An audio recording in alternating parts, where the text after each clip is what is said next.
Hello dear friends, एक बार फिर से मैं स्वागत करता हूं अपने यूट्यूब चैनल कॉमन एकेडमी में। ये आज का जो सेशन है, वीडियो सेशन, ये हमारा लेसन नंबर 3 है, जो कि आपको पता होगा कि हम CCC के सिलेबस के अकॉर्डिंग आप लोगों को पढ़ा रहे हैं। तो अभी तक 2 लेसन कंप्लीट हो चुके हैं और दोनों लेसन का यानी फर्स्ट सेकंड दोनों लेसन को हम डिटेल्स में पढ़ाए हैं और डिटेल्स में पढ़ाने के बाद उन सबसे जितने ऑब्जेक्टिव क्वेश्चन बनने वाले थे हम आपको करा चुके हैं। अब यहाँ पे मैं लेसन नंबर 3 लेकर आया हूँ और लेसन नंबर 3 में मैं क्या करूँगा कि पहले जितने भी इसके थ्योरी पार्ट्स है उसको कंप्लीट कर लेंगे। थ्योरी पार्ट्स कंप्लीट करने के बाद हम लोग क्या करेंगे कि ऑब्जेक्टिव क्वेश्चन इससे रिलेटेड जितने बनेंगे वो मैं आपको अगले वीडियो में कराऊंगा। और आपको एक खुशी की बात ये है, आप लोगों के लिए खुशखबरी ये है कि आप लोग देख रहे हैं, अगर हमारे इस चैनल पे बने हैं तो आपको ये पता होगा कि जो इलाहाबाद हाई कोर्ट RO का फॉर्म आया है उसमें कंप्यूटर ज़रूर मांगा है। आप लोग अगर जा करके उसका सिलेबस देखें तो उसमें कंप्यूटर मांगा है।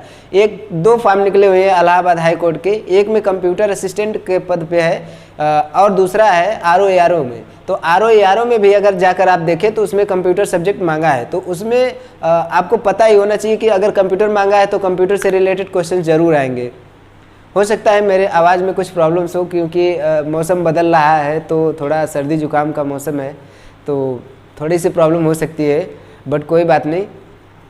और CCC वालों के लिए भी बहुत महत्वपूर्ण जानकारी ये देना चाहता हूँ कि जो CCC का एग्ज़ाम होने वाला है सितंबर में, उसका एडमिट कार्ड निकल रहा है। तो अगर आप लोग इस चैनल पे बने रहते हैं तो मैं क्या करूँगा कि ये अपना थर्ड लेसन कंप्लीट कर लूँगा और थर्ड लेसन का जितना ऑब्जेक्टिव रहेगा वो मैं पूरा कंप्लीट करवाने के बाद क्या करूँगा कि CCC और RO के लिए मैं बस केवल क्या करूँगा, ऑब्जेक्टिव क्वेश्चंस के सीरीज चलाऊँगा, ठीक है। और हमारा जो CCC का सिलेबस चल रहा है उसको भी हम एक साथ लेकर चलते रहेंगे, ठीक है। लेकिन आप लोगों को फिलहाल में मतलब कि ऑब्जेक्टिव क्वेश्चन के सीरीज की वीडियो बहुत ही इंपॉर्टेंट है, तो मैं उसको करवाऊंगा, ठीक है।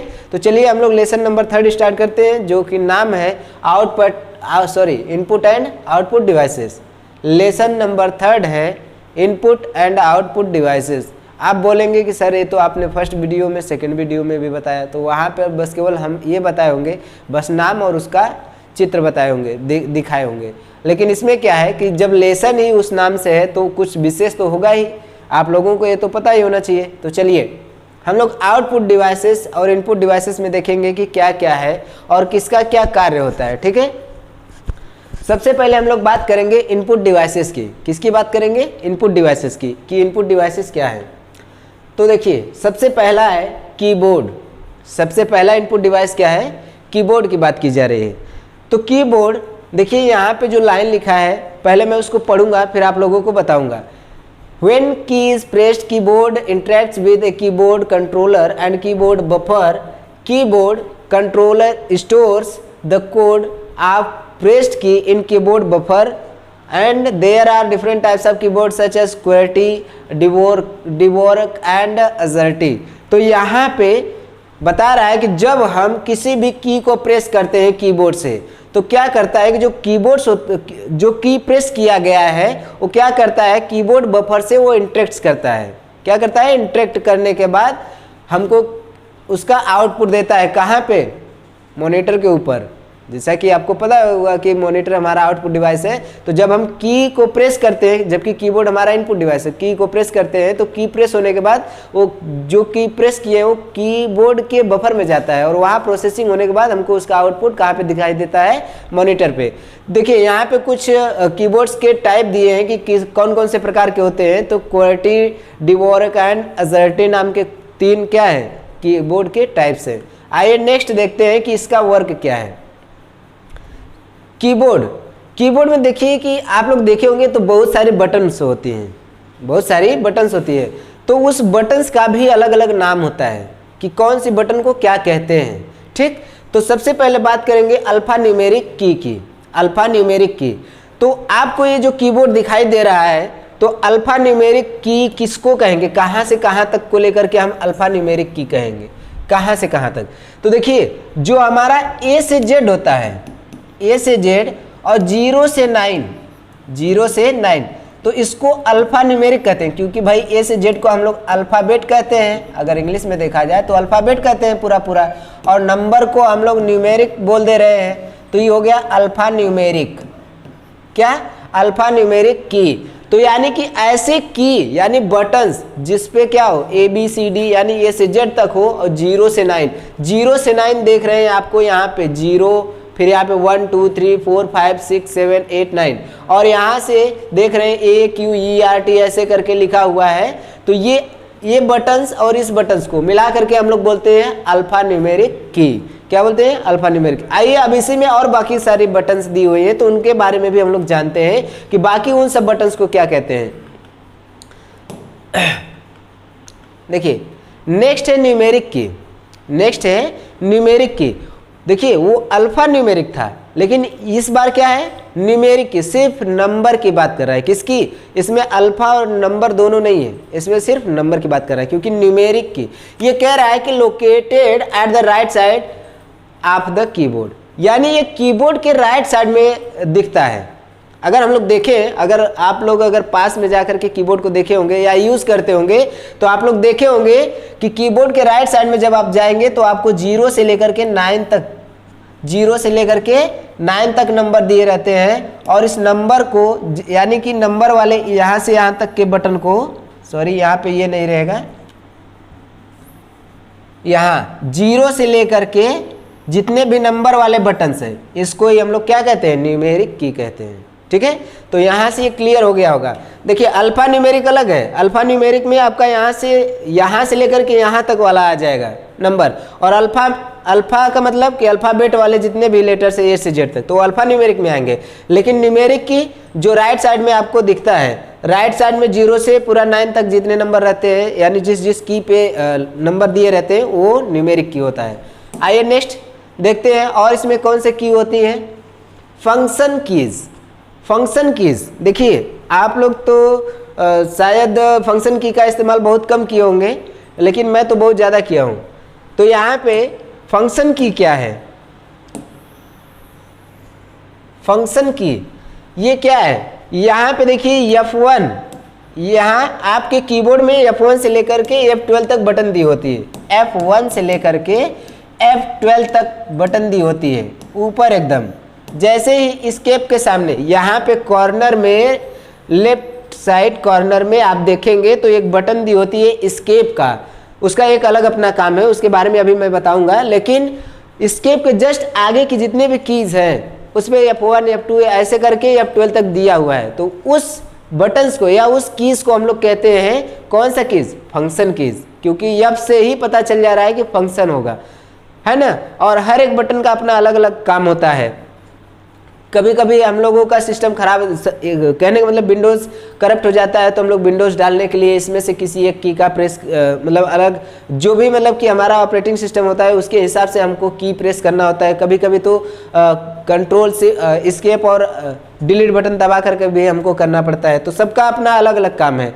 F1 प्रेस करेंगे तो आपको हेल्प टैब खुल जाएगा, तुरंत हेल्प टैब जा करके देखेंगे तो गूगल वाला पेज खुल करके वहाँ पे हेल्प है, यानी कि आपको उस विंडोज से रिलेटेड क्या प्रॉब्लम है, अगर F1 प्रेस करेंगे तो अगर ऑनलाइन रहेंगे तो तुरंत अपने आप कोई ना कोई ब्राउज़र अगर आपके सिस्टम में इंस्टॉल रहेगा तो F1 के हेल्प से आप हेल्प में चले जाएंगे कि आपको किस प्रकार की हेल्प चाहिए।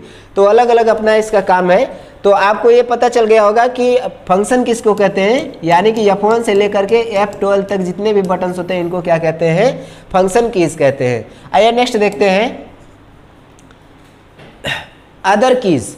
अदर कीज में देखिए बहुत सारी हैं, जैसे control keys, control keys, enter, shift, escape, back space, delete, caps lock, num lock, Windows keys, space bar, tab key, ये सारी बटन्स हैं, ये सारी कीज हैं किसमें के? कीबोर्ड की, और सबका अलग अलग काम है, मैं बता रहा हूँ। देखिए कंट्रोल की से क्या होता है कि कंट्रोल को हम प्रेस किए रहते हैं और किसी अदर की सहायता से हम लोग कोई ना कोई शॉर्टकट की मदद से हम लोग कोई एक पर्टिकुलर वर्क करते हैं, जैसे अगर हम लोग कोई डॉक्यूमेंट वाला सॉफ्टवेयर ओपन किया और उसमें हम लोग कुछ टाइप कर रहे हैं, तो जैसे ही कंट्रोल के साथ ए प्रेस करते हैं तो जितना डॉक्यूमेंट्स में हम लिखे रहेंगे उस पेज पे वो पूरा सेलेक्ट हो जाता है। यानी कंट्रोल की सहायता से और ए की सहायता से जो भी डॉक्यूमेंट्स में हम मैटर लिखे हुए हैं वो क्या हो जाता है, सेलेक्ट ऑल हो जाता है। क्या हो जाता है, सेलेक्ट ऑल, यानी कि उसका मैटर पूरा सेलेक्ट हो जाता है। ठीक है, तो कंट्रोल की और उसके साथ एक और भी की का मतलब कि हमेशा प्रयोग करते हैं, किसी अदर की का प्रयोग करके कुछ मतलब जैसे कि हमको पेस्ट करना हो, जैसे कोई चीज़ कॉपी करना होता है, कॉपी पेस्ट का नाम बहुत आप लोग सुने होंगे, कॉपी पेस्ट। तो कॉपी करना होता है, मान लीजिए कोई आइटम यहाँ से कॉपी करके किसी अदर जगह पेस्ट करना है यानी रखना है, तो हम लोग क्या करते हैं, कंट्रोल और सी दबाते हैं, कंट्रोल प्लस सी को दबाए रखते हैं। अब पहले तो हमको उस आइटम को सेलेक्ट करना पड़ता है, यानी कि जिस आइटम को हमको एक जगह से दूसरी जगह पे रखना है पहले उसको सेलेक्ट करेंगे, या तो माउस की सहायता से करें या फिर एरो की सहायता से भी आप इधर उधर करके सेलेक्ट कर सकते हैं। सेलेक्ट करने के बाद जैसे ही कंट्रोल और सी प्रेस करते हैं एक साथ, तो क्या होता है कि वो आइटम सेलेक्ट हो जाता है, और सेलेक्ट होने के बाद यानी कॉपी हो जाता है। कॉपी होने के बाद अब हमको जिस फोल्डर में पेस्ट करना है तो उसके लिए हम लोग क्या करते हैं, शॉर्टकट की अपनाते हैं। कॉपी करने के लिए कंट्रोल यानी CTRL, आपके कीबोर्ड में CTRL नाम का एक बटन दिया होगा, उसको कंट्रोल की कहते हैं। तो CTRL प्लस उसके बाद C का बटन दबाते हैं तो आइटम क्या हो चुका है, कॉपी हो चुका है। अब हमको क्या करना है, उसको पेस्ट करना है कहीं पे, तो हम लोग फिर शॉर्टकट की को अपनाते हैं, कंट्रोल यानी CTRL प्लस V। क्या करते हैं, कंट्रोल प्लस V, और इससे क्या होता है, सेलेक्टेड आइटम जो भी होता है हमको जहाँ पे पेस्ट करना होता है उस वहाँ पे हम लोग पेस्ट कर देते हैं। ये माउस की भी सहायता से आप कॉपी और पेस्ट कर सकते हैं। ठीक, लेकिन मैं यहाँ पे ये बताना चाह रहा था कि कंट्रोल कीज का इस्तेमाल क्या है। ठीक, अब उसके बाद बात करते हैं एंटर की। एंटर की का इस्तेमाल होता है कि जब हमको जब हम कोई कार्य कर रहे हो तो हमको सबमिट करने के लिए, या फिर हम कह सकते हैं कि पर्टिकुलर एक फंक्शन को मतलब स्टार्ट करने के लिए कह सकते हैं इस्तेमाल किए जाते हैं। जैसे मान लीजिए कि कहीं पे हम लोग सबमिट लिखे हुए हैं या कहीं सबमिट का बटन है, तो हम क्या करेंगे, देखिए ऐसा कुछ बटन है, तो आप माउस की भी सहायता से कर सकते हैं, लेकिन जैसे ही आप क्या करेंगे, एंटर दबाएंगे तब भी वो सबमिट हो जाता है। या फिर देखे होंगे कभी कभी ओके का आ जाता है ऑप्शन, पॉपअप खुल जाता है, कभी कैंसिल का पॉपअप खुल जाता है, तो हम एंटर की सहायता से इसको कर सकते हैं, कैंसिल ओके कर सकते हैं, सबमिट कर सकते हैं। तो एंटर का अपना एक वर्क है। ठीक है, शिफ्ट की, देखिए शिफ्ट की का क्या इस्तेमाल होता है, शिफ्ट की सहायता से हम लोग क्या करते हैं, शिफ्ट और क्या करते हैं, जैसे हमको मान लीजिए कि कैपिटल ए प्रेस करना, सॉरी लिखना है, कैपिटल ए हमको लिखना है, तो हम क्या करेंगे कि शिफ्ट की के साथ अगर हम लोग ए को प्रेस करेंगे तो कैपिटल में लिखेगा, अगर शिफ्ट की को हटा दें तो शिफ्ट की को बिना मतलब कि प्रेस किए अगर हम ए प्रेस करेंगे तो वहाँ पे हमको स्मॉल ए मिलेगा, स्मॉल ए प्रेस होगा वहाँ पे। और उसके बाद देखिए यहाँ पे बहुत सारे क्या होते हैं, ऑपरेटर्स दिए होते हैं, चिन्ह दिए होते हैं, जो कि सी बटन की सहायता से ही हम उसको एंटर कर पाएंगे। जैसे आप लोग कीबोर्ड में देखे होंगे, जब आप लोग @ लिखते होंगे, @ लिखते होंगे, या फिर डॉलर का साइन बनाते होंगे, या फिर हैश का सिंबल बनाते होंगे, या फिर परसेंटेज का बनाते होंगे, ठीक, या फिर इसमें जो मल्टीप्लाई का सिंबल होता है ऐसा, तो इन सब को टाइप करने के लिए आपको शिफ्ट की का ही इस्तेमाल करना पड़ेगा। शिफ्ट की इस्तेमाल करके शिफ्ट के प्रेस किए रहेंगे, और उसके बाद जैसे ही यहाँ पे देखिए इसमें दिया हुआ है 1 2 में आप देख रहे हैं नंबर वाले कीज में 2 में देख रहे हैं, तो उसके ऊपर @ का भी सिंबल है। तो अगर हम बिना शिफ्ट की सहायता से 2 को प्रेस करेंगे तो 2 प्रेस होगा, लेकिन अगर शिफ्ट को प्रेस करके 2 को प्रेस करेंगे तो उसके ऊपर क्या है, @ क्या प्रेस होगा, @ वैसे ही 3 में देखिए हैश है, 3 में क्या है, हैश का सिंबल, तो ये किसकी सहायता से, शिफ्ट की सहायता से। ठीक, एस्केप बटन का क्या मतलब होता है, एस्केप देखिए एकदम कॉर्नर में, लेफ्ट साइड कॉर्नर में एकदम टॉप बटन और एकदम फर्स्ट बटन होती है। एस्केप क्या करता है कि जो भी हमारा करंट वर्क हो रहा होता है उसको हम चाहे तो एस्केप बटन की सहायता से उसको एस्केप कर सकते हैं। एस्केप करने का मतलब उसको कैंसिल कर सकते हैं, ठीक। तो एस्केप किसी एक पर्टिकुलर वर्क को क्या करने के लिए, कैंसिल करने के लिए यूज होता है, ठीक। आइए नेक्स्ट देखते हैं बैक स्पेस। बैक स्पेस का यूज इसलिए होता है कि हम मान लीजिए कोई चीज लिख रहे हो,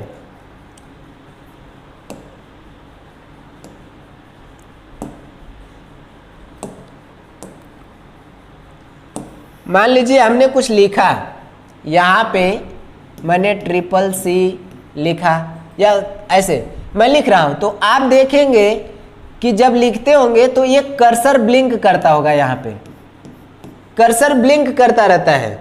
तो अब हमको क्या करना है, मान लीजिए इसमें कुछ मिस्टेक हो गया, हमको CCC की जगह पे एक वर्ड दब गया B, तो अब हमको क्या करना है, इसको इरेज करना है यानी मिटाना है। तो हम लोग किसका इस्तेमाल करेंगे, किस कीज का, वहाँ पे बैक स्पेस की का इस्तेमाल करेंगे। तो बैक स्पेस की का हम कह सकते हैं कि जब हम पर्टिकुलर कोई चीज़ लिख रहे होते हैं और उसमें कोई मिस्टेक हो जाता है तो उसको इरेज करने के लिए हम लोग इस्तेमाल करते हैं बैक स्पेस का, ठीक। अब उसके बाद डिलीट बटन। डिलीट का तो नाम जानते ही हैं, नाम से ही पता चल रहा है कि कोई भी चीज़ क्या कर देना, एकदम डिलीट कर देना, ठीक। लेकिन अपने दिमाग से डिलीट मत कर देना, जो मैं बता रहा हूँ दिमाग से मत डिलीट कर देना, नहीं तो एग्जाम में जब बैठोगे ना तो वहाँ पे सारी चीज़ डिलीट हो जाएगी। कैप्स लॉक बटन का इस्तेमाल क्यों किया जाता है, आपके कीबोर्ड में देखेंगे तो एस्केप के नीचे 2 बटन छोड़ करके एक बटन यानी 1 से पहले और उसके बाद टैब के नीचे देखेंगे तो कैप्स लॉक बटन होता है। अगर हम लोग, अभी मैं बताया था कि शिफ्ट को दबा करके अगर हम किसी अल्फाबेट वाले कीज को प्रेस करेंगे तो कैपिटल लिखेगा, लेकिन अगर आप कैप्स दबा दिए हैं तो आपको बार बार शिफ्ट की दबाने की जरूरत नहीं है कैपिटल लेटर लिखने के लिए। तो कैप्स लॉक का इस्तेमाल किया जाता है कोई भी लेटर्स को कैपिटल लेटर्स में लिखने के लिए। जैसे हमको कुछ भी लिखना है, मान लीजिए हमको कॉमन एकेडमी लिखना है, मान लीजिए हमको कॉमन एकेडमी लिखना है, कॉमन एकेडमी, और वो भी कैपिटल में, कॉमन एकेडमी, कॉमन एकेडमी। तो अब देखिए कॉमन एकेडमी लिखने के लिए बहुत सारे लेटर्स है इसमें, है कि नहीं। अब इतने लेटर्स के लिए अगर हम शिफ्ट का इस्तेमाल करेंगे तब तो टाइम बहुत ज़्यादा लगेगा, है कि नहीं। तो हम इसके लिए क्या करेंगे, और लिखना सबको कैपिटल लेटर्स में है, तो हम क्या करेंगे, कैप्स लॉक अगर एक बार दबा देंगे, कैप्स लॉक एक बार प्रेस कर दिए तो उसके बाद आप चाहे जितने कैपिटल लेटर्स लिखो सब कैपिटल्स में ही लिखेंगे। फिर उसके बाद अगर आपको फिर से स्मॉल में लिखना है तो फिर एक बार क्या करिए, कैप्स लॉक को फिर से दबा दीजिए, प्रेस कर दीजिए, फिर से आपका स्मॉल में लिखेगा, ठीक। तो कैप्स लॉक कैपिटल लेटर्स में लिखने के लिए इस की का इस्तेमाल किया जाता है, ठीक है। उसके बाद नम लॉक। नम लॉक क्या है भाई, पता ही चल जा रहा है नम लॉक कि नहीं पता चल रहा है। अरे नम से हम कह सकते हैं नंबर ना, नम से नंबर बना सकते हैं कि नहीं, नम से नंबर, ठीक है, नम से नंबर। तो ये नम लॉक, उसके आगे लॉक भी लिखा है भाई, लॉक मीन्स तो आप लोगों को पता ही होगा, लॉक मीन्स क्या होता है, ताला कह सकते हैं कि नहीं, ताला। तो नम लॉक क्या है, यानी कि जो नंबर है हमारा, हम चाह रहे हैं कि इसको लॉक कर दें, बाय द वे हमारा नंबर दबे ही नहीं, तो नम लॉक बटन पे जैसे क्लिक करेंगे, अगर हम नंबर प्रेस करना चाहेंगे तो नहीं होगा। नंबर को अगर हम लोग क्या करना चाहें कि नंबर को टाइप करना चाहें, नहीं होगा टाइप। नहीं तो आप ट्राई करिएगा, अगर आपके पास अगर कीबोर्ड होगा तो नम लॉक बटन दबा दीजिए और उसके बाद नंबर को प्रेस कीजिए, देखिए नंबर टाइप हो रहा है, नहीं होगा। फिर हमको अगर दोबारा नंबर टाइप करना है तो फिर नम लॉक पे क्लिक कर देंगे तो हमारा फिर से नंबर टाइप होने लगेगा, ठीक है। तो नम लॉक का इस्तेमाल होता है नंबर को लॉक करने के लिए, ठीक। विंडोज़ की किस लिए होता है यूज़, विंडोज़ की ये इसलिए होता है कि जब हम देखेंगे कि हमारे सिस्टम में कौन कौन से मतलब सॉफ्टवेयर इंस्टॉल है कि नहीं भाई, हमारे सिस्टम में बहुत सारे सॉफ्टवेयर इंस्टॉल रहते हैं, लेकिन हम क्या डायरेक्ट खोल देते हैं, नहीं, हमको जाना पड़ता है स्टार्ट मेन्यू में। स्टार्ट मेन्यू में जाने के बाद तब ना उसको हम लोग सर्च करते हैं कि हाँ हमको पेंट चाहिए या फिर MS वर्ड चाहिए या MS पावर पॉइंट चाहिए या MS एक्सेस चाहिए, क्या चाहिए। तो हम लोग डायरेक्ट मतलब कहने के मतलब कि वहाँ पे आने के लिए, सर्च में आने के लिए हम लोग विंडोज़ की का इस्तेमाल करते हैं। विंडोज़ की जैसे ही प्रेस करेंगे विंडोज़ की, तो आपके पास एक सर्च बार ओपन हो जाएगा, ठीक, ऐसे कुछ सर्च बार ओपन हो जाएगा। और यहाँ पे जैसे ही टाइप करते हैं, मान लीजिए पेंट ओपन किए, पेंट लिखें तो आपको यहाँ पे पेंट का आइकन दिखेगा और आप जैसे क्लिक करेंगे वो सॉफ्टवेयर क्या हो जाएगा, आपके सामने ओपन हो जाएगा। ठीक, तो विंडोज़ की क्या होता है, किसी भी सॉफ्टवेयर को ओपन करने के लिए प्रयोग किया जाता है। Space bar, space bar, space bar का क्या मतलब होता है, ये भी देखिए। जब हम कोई चीज़ लिख रहे होते हैं, थोड़ा सा इरेज कर देते हैं इसको ताकि आप लोगों को क्लियर पता चले, नहीं तो कहेंगे सर जी उसी में हलवा पका दे रहे हैं। चलिए कोई बात नहीं, हलवा मत खाइए आप लोग। देखिए यहाँ पे क्या है कि स्पेस बार का क्या मतलब है। मान लीजिए कि हम लिख रहे हैं, यहाँ पे हमको कुछ लिखना है, कॉमन एकेडमी, कॉमन एकेडमी। अब आप देख रहे होंगे कि कॉमन एकेडमी जब मैं लिखा हूँ तो इसमें बीच में स्पेस है, कॉमन और एकेडमी के बीच में स्पेस है कि नहीं। तो हमको ये स्पेस देने के लिए किसका इस्तेमाल करना पड़ेगा, कौन से कीज का, स्पेस बार कीज। किसका, स्पेस बार की का। यानी कि हम कह सकते हैं कि ये दो लेटर्स के बीच में या दो वर्ड्स के बीच में स्पेस को देने के लिए हम लोग किसका इस्तेमाल करेंगे, कौन से कीज का, स्पेस बार कीज का। ठीक है। और एक चीज ये क्वेश्चन कभी कभी पूछ देता है, which one of the longest keys in the keyboard, यानी कि कीबोर्ड में सबसे बड़ी कीज कौन सी है। तो कुछ लोग देखे रहते हैं, इंटर थोड़ा डिजाइन में बना दिया है तो सोचते हैं इंटरेक्टिव है यार, यही तो नहीं ना होगा इंटर की। इंटर नहीं है भैया, इंटर नहीं है, इंटर मत मार देना, नहीं तो इंटर में फेल हो जाओगे। इंटर मत मार देना। इसमें क्या ऑप्शन में रहेगा, स्पेस बार, यानी कि कीबोर्ड में सबसे बड़ी बटन कौन सी है, स्पेस बार है। ठीक, ये क्वेश्चन कई बार पूछा भी है कि बताइए कि कीबोर्ड में सबसे बड़ी बटन कौन है। या कभी कभी ये पूछ देता है कि बताइए कि कीबोर्ड में कुल टोटल कितने बटन्स होते हैं। कितने लोग को तो पता भी नहीं होगा, चलो हम बताते हैं ना आपको, आपको पता हो जाएगा। देखिए अगर देखा जाए तो पहले तो आ रहा था 204 कीज, 204, लेकिन अब बढ़ गया है 206 हो गया है। ठीक, देखिए वो कीबोर्ड के भी ऊपर डिपेंड कर रहा है आजकल, लेकिन इसीलिए अब शायद ये क्वेश्चन भी न पूछे, लेकिन आप लोग याद कर लीजिएगा कि मिनिमम अगर पूछे तो 204 आपको लगाना है। कितना, 204। अब चलिए बात करते हैं, स्पेस बार हो गया टैब की, टैब की बात करते हैं। यानी टैब की का क्या इस्तेमाल है, ये भी कोई एक बटन है भाई, इसके बारे में भी जान लेते हैं। आप देखेंगे तो कैप्स लॉक के ऊपर टैब की रहता है और उस पर टैब लिख करके कुछ इस प्रकार से सिंबल बना रहता है। ठीक, तीर का निशान। तो ये क्या होता है कि मान लीजिए आप कुछ टेबल्स में लिख रहे हैं या ऐसे भी लिख रहे हैं, तो आपने इसमें लिखा, इसमें मान लीजिए आपने ए दिया, इसमें BC लिखना चाह रहे हैं, तो आप इस वाले ब्लॉक में से, या हम कह सकते हैं कि इस रो में से आपको इस रो में आना है, तो अगर टैब की एक बार दबाते हैं तो एक बार इसमें आ जाएगा, दो बार दबा देंगे तो आप इसमें आ जाएंगे। यानी टैब की को हम कह सकते हैं कि एक पर्टिकुलर उसके लिए डिसाइड किया गया कितना डिस्टेंस छोड़ करके आगे बढ़ना है। अगर आप जैसे टैब दबाते हैं, आप इस वाले में से, इस ब्लॉक में से आप इसमें आ जाएंगे, फिर इसमें कुछ आपने लिखा, B लिखा, C लिखा, कुछ भी, और उसके बाद फिर टैब दबाएंगे तो आप नेक्स्ट में आ जाएंगे ऐसे।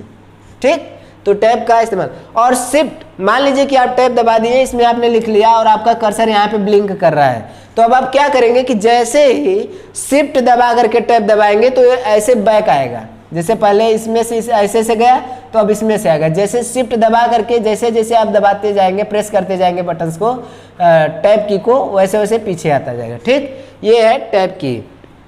चलिए ये हो गए हमारे कुछ कीज। आगे और बात करते हैं। अब बात करते हैं पॉइंटिंग डिवाइसेस के। पॉइंटिंग डिवाइसेस देखिए ये भी इनपुट डिवाइस में आता है। पॉइंटिंग डिवाइस में सबसे पहला है माउस। क्या है, माउस।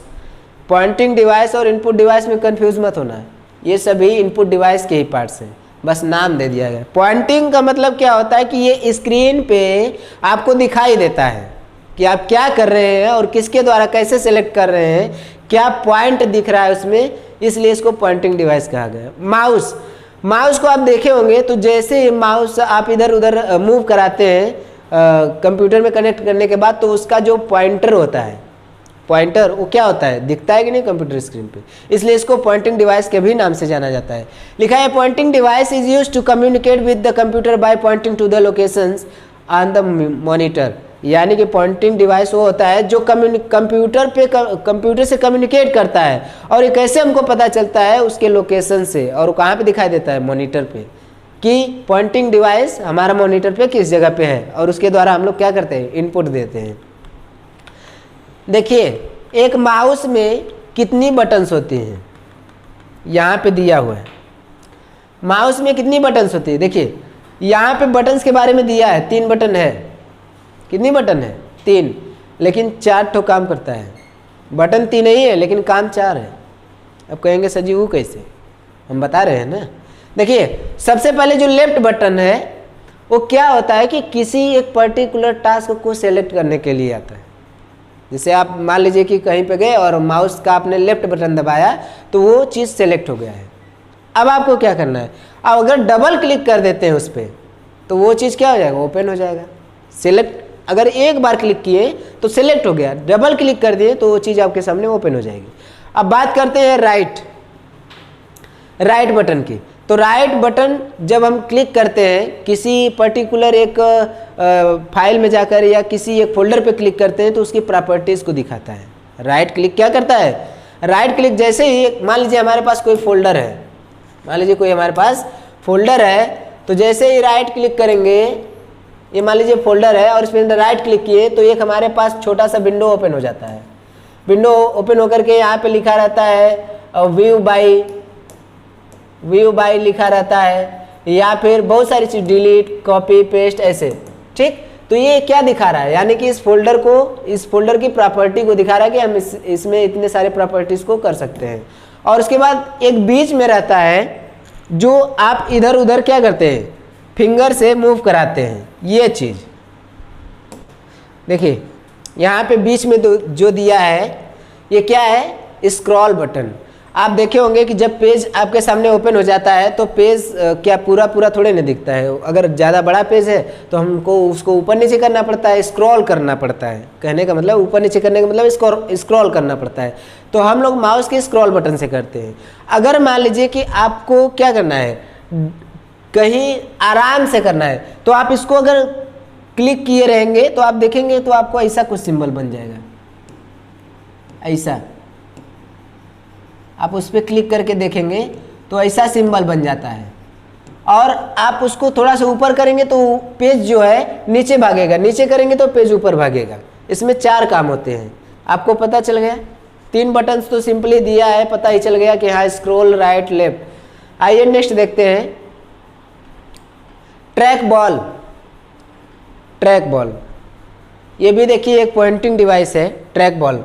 इसमें क्या है कि ये भी एकदम माउस की तरह, ये भी क्या होता है, माउस की ही तरह होता है। इसमें एक छोटा सा बॉल लगा होता है, जिसे हम क्या करते हैं, इसको हमको इधर उधर हिलाना नहीं पड़ता है। जैसे हम लोग माउस को क्या करते हैं, इधर उधर मूव कराते हैं, लेकिन इसको नहीं मूव कराना है।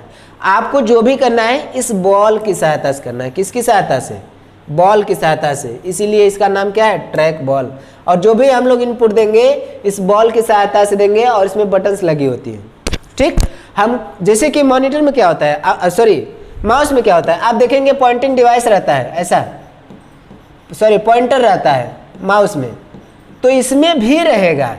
लेकिन आप जैसे माउस को इधर उधर करके इसको मूव कराते थे, लेकिन जो ट्रैक बॉल है, आपको ट्रैक बॉल एक ही जगह रखा रहेगा। बस आपको जिधर इस पॉइंटर को ले जाना रहेगा, इस बॉल को क्या करेंगे, उधर मूव कराएंगे, और ये क्या करेगा, पॉइंटर जो है उधर मूव करेगा। और ओके और राइट लेफ्ट बटन इसमें भी दिया है। ठीक, आइए नेक्स्ट देखते हैं,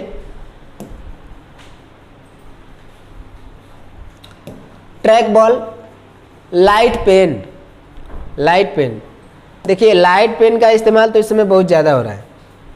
लाइट पेन का इस्तेमाल या उपयोग बहुत ज़्यादा हो रहा है। जब से लॉकडाउन लगा है, बच्चों की पढ़ाई ऑनलाइन हो गई है, देखे होंगे कि बहुत लोग क्या कर लिए हैं कि पेन टैब यूज़ कर रहे हैं, इसीलिए उसको पेन टैब बोलते हैं। ऐसा टैब ले लिए हैं और बच्चों को घर से ही क्या कर रहे हैं, शिक्षा प्रोवाइड करा रहे हैं, यानी एजुकेशन घर से ही प्रोवाइड करा रहे हैं। जो भी मटेरियल है यहाँ कंप्यूटर पे पेन टैब, देखिए लाइट पेन का मतलब क्या है कि ये क्या है कि ये पॉइंटिंग डिवाइस है। ये क्या करता है कि जो भी आपका टैब है उस पर आप इस पेन की सहायता से जो भी लिखेंगे वो कंप्यूटर स्क्रीन में क्या होगा, शो करेगा। तो लाइट पेन का इस्तेमाल यही होता है। और ये क्या है, एक पॉइंटिंग डिवाइस ये भी है। टच स्क्रीन, टच स्क्रीन देखिए, इसमें बताने की क्या बात है। टच स्क्रीन आप लोग मोबाइल चलाते ही होंगे, है कि नहीं। मोबाइल चलाते हैं तो आप लोग जैसे ही देखोगे आप अपने फिंगर को उस पर टच करते हैं तो आपके सामने जिस भी फंक्शन पे आप क्लिक करते हैं वो फंक्शन आपके सामने क्या होता है, ओपन हो जाता है। टच स्क्रीन ये भी क्या है, इनपुट डिवाइस है। Bar code reader, bar code reader, ये देखिए बार कोड रीडर। ये सबसे पहले मैं ये फिगर जो दिया है ये बार कोड है, इसको क्या कहते हैं, बार कोड। शायद ऐसा आप लोग देखे होंगे या कुछ लोग नहीं भी देखे होंगे, लेकिन ध्यान से देखना, किसी खाने वाले पैकेट पे या किसी भी चीज़ पे या फिर मॉल में गए होंगे, कोई सामान खरीदने गए होंगे तो मॉल वगैरह में जाएंगे तो वहाँ पे जो भी आप सामान खरीदेंगे तो देखेंगे तो पीछे बार कोड रहता है, बार कोड रहेगा। और बार कोड रीडर की सहायता से देखिए ये बंदा है क्या किया है, बार कोड रीडर हाथ में लिया है और इस बार कोड को क्या कर रहा है, इस बार कोड रीडर की सहायता से उसको रीड करवा रहा है। जैसे ही रीड करेगा बार कोड तो उसको इस बार कोड के माध्यम से, यानी इस बार कोड की सहायता से उस पैकेट्स का या उस सामान की जितनी भी प्रॉपर्टीज़ है उसके कंप्यूटर स्क्रीन में शो होने लगेगी। कि मतलब कि उस पर्टिकुलर चीज़ का या उस थिंग का नाम क्या है, उसकी प्राइस कितनी है, ठीक है, और सारी चीज़ें। तो क्या करता है कि जब बार कोड रीड कर लेता है तो बिल बनाता है। आप लोग देख गए होंगे, सामान खरीदेंगे तो बार कोड रीडर से वो तुरंत रीड करता है और आपका बिल बना करके कंप्यूटर से दे देता है। तो ये क्या है, एक इनपुट डिवाइस है। आइए नेक्स्ट, OMR। OMR नाम बहुत सुने होंगे, अगर आप लोग एग्ज़ाम दिए होंगे OMR पे तो जानते होंगे। देखिए कुछ इस प्रकार से OMR होता है, OMR सीट होती है। और ये जो OMR मशीन है, क्या है, OMR मशीन, इसको कहते हैं optical mark reader. Optical mark reader, कुछ लोग इसको बोल देते हैं ऑप्शनल मार्क रीडर। क्या ये सही है, गलत हो जाएगा। Optional mark, sorry optical mark reader, मैं भी बोल दे रहा हूँ भाई, क्या करें। ऑप्टिकल मार्क रीडर इसको बोलते हैं ऑप्टिकल मार्क रीडर। ये क्या करता है कि आप लोग एग्जाम देने दिए होंगे अगर OMR सीट पे तो उसमें आपको क्या करना होता है, फिल करना होता है। पेंसिल से या ब्लैक पेन से या ब्लू पेन से आप फिल करेंगे। जैसे ही इसको आप इसके अंदर इस OMR मशीन के अंदर लगाते हैं तो जो भी आप फिल किए हैं उस डॉट को क्या करता है, OMR मशीन रीड करता है और वहाँ से क्या करता है कि आपके आंसर को बता देता है कि आपका कितना गलत है, कितना आप अटेम्प्ट किए हैं, कितना सही है। उसके अकॉर्डिंग वो क्या करता है, तुरंत आपको कैलकुलेट करके बता देता है कि आपका इतना नंबर, इतना माइनस, इतना प्लस, सारा चीज़ बता दिया, फेल पास। ठीक, ये OMR मशीन है और OMR का पूरा नाम होता है ऑप्टिकल मार्क रीडर। ठीक, ये भी एक क्या है, इनपुट डिवाइस है। आइए नेक्स्ट देखते हैं EMI/CR। EMI/CR क्या है भाई, हम वो उस वाले CR की बात नहीं कर रहे हैं जो गन्ने के खेत में रहता है। ठीक, EMI/CR, CR के आगे EMI भी लगा है तो EMI को भी ध्यान दीजिएगा, बस केवल CR को नहीं। ठीक है, EMI/CR देखिए, EMI/CR का पूरा नाम होता है, यहाँ पे लिख दे रहा हूँ, EMI/CR का नाम मैग्नेटिक इंक के लिख देता हूँ, magnetic ink character reader. Magnetic ink character reader देखिए ये कहाँ पे इस्तेमाल किया जाता है, अधिकतर बैंक में इस्तेमाल किया जाता है। कहाँ पे, बैंक में। बैंक में जो चेक वगैरह आप देखे होंगे तो चेक के नीचे यहाँ पे आपको कुछ इस प्रकार से लिखा हुआ मिलेगा, इसको कहते हैं EMI/CR कोड। और इसी को रीड करने का काम कौन करता है, EMI/CR मशीन। ठीक, मैग्नेटिक इंक कैरेक्टर रीडर। ठीक, तो इस मैग्नेटिक यानी कि मैग्नेटिक जो कोड है या हम कह सकते हैं EMI/CR जो कोड है उसको रीड करने का काम कौन करता है, EMI/CR। और यह एक क्या है, इनपुट डिवाइस है। ठीक है। आइए नेक्स्ट देखते हैं स्मार्ट कार्ड रीडर।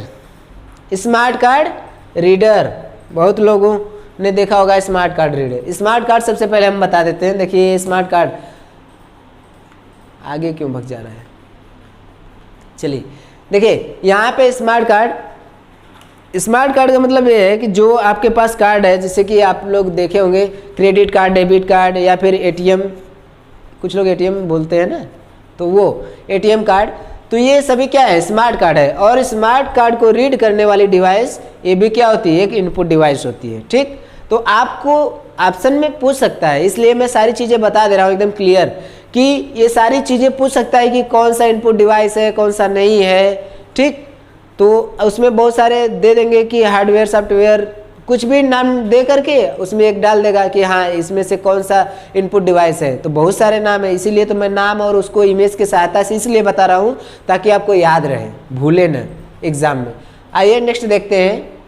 देखिए ये रीडर है और ये रीडर है। आप लोग देखे होंगे पेट्रोल पंप पे या फिर पैसे वैसे कभी निकाले होंगे, तो अगर आप एटीएम से नहीं निकालो, एटीएम भी तो है, एटीएम में भी तो लगा रहता है। आप जैसे लगाते हैं स्कैन करता है आपके एटीएम को, फिर उसके बाद एटीएम उसी में रहता है जब तक कि आपका क्या होता है, ट्रांजैक्शन एंड नहीं हो जाता है।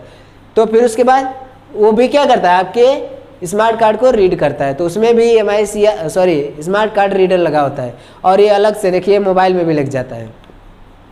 बायोमेट्रिक सेंसर की बात करेंगे। देखिए बायोमेट्रिक सेंसर आप लोग देखे होंगे, जब भी आप लोग आधार कार्ड बनवाने गए होंगे तो सबसे पहले यहाँ पे मुलाकात हुई होगी इससे, सबसे पहले।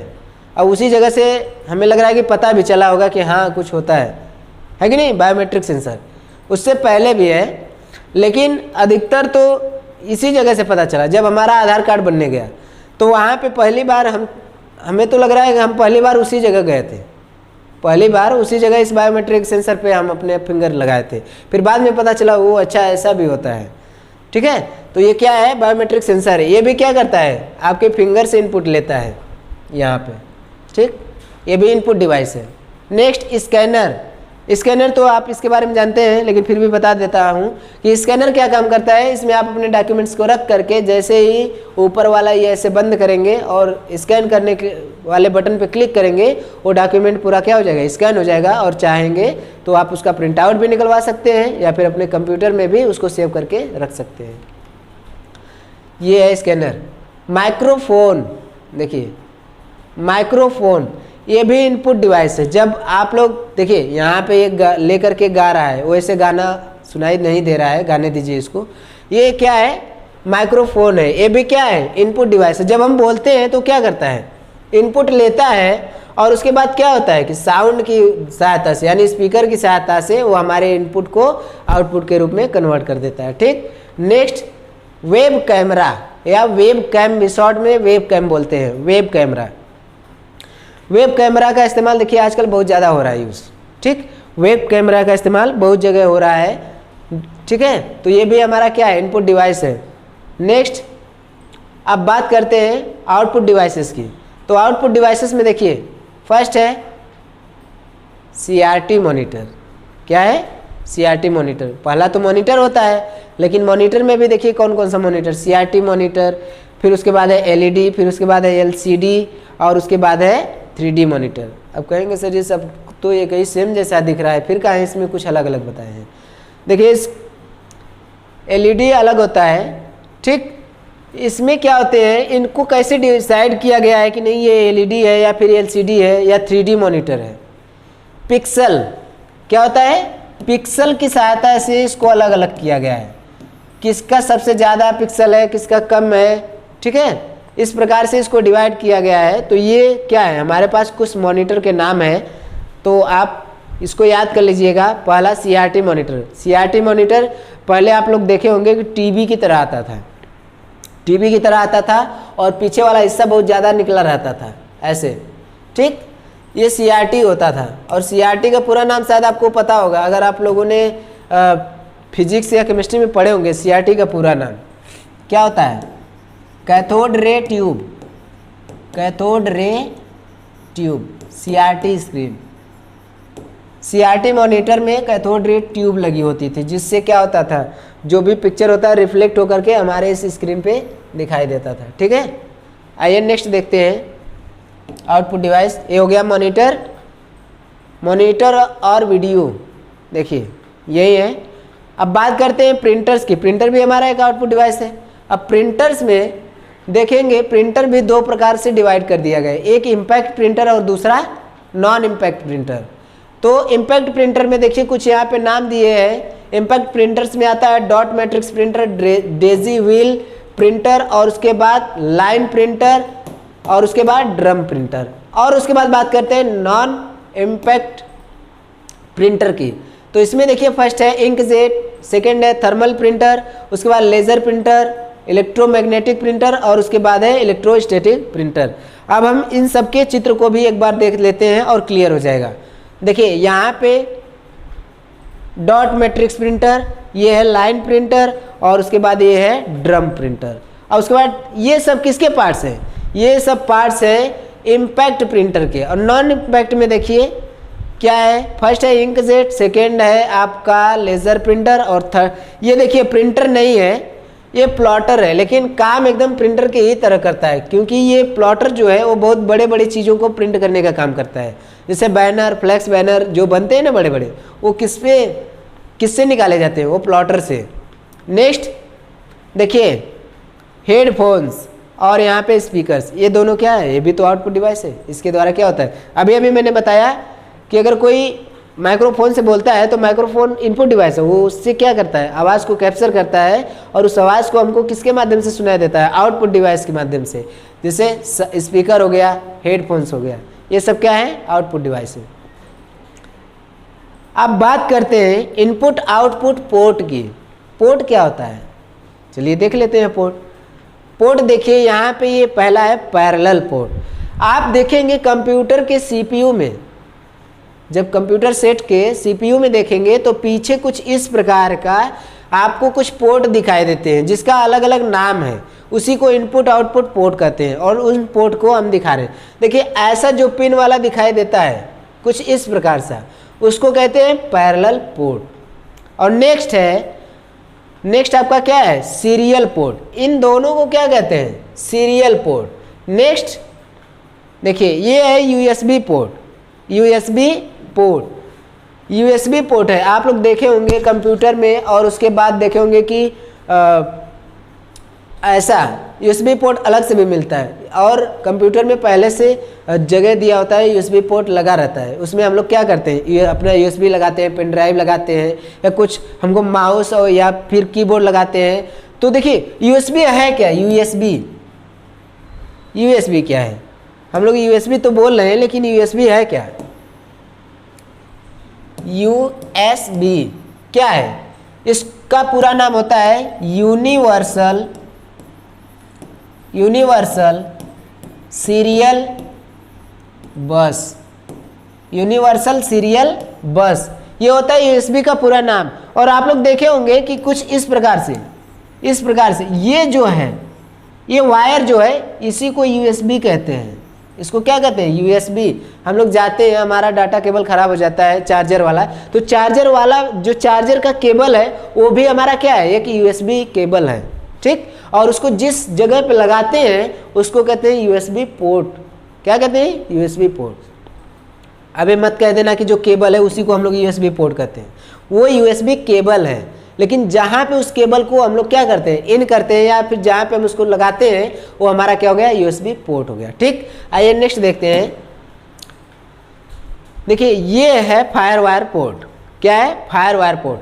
आप कंप्यूटर में देखेंगे कुछ इस प्रकार से आपको एक पोर्ट दिखाई देगा, जिसका नाम है क्या चीज, फायरवायर पोर्ट, ठीक।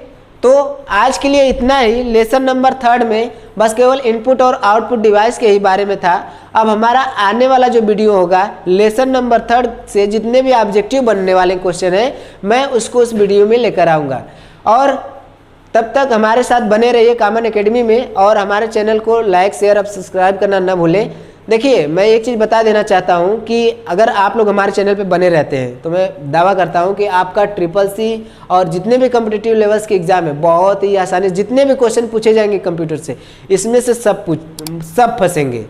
यानी कि मैं इतना आप लोगों को पढ़ा दूंगा कि कहीं न कहीं से क्वेश्चन फंसना ही फंसना है। ठीक है, तो चलिए आज के लिए इतना ही। नमस्कार।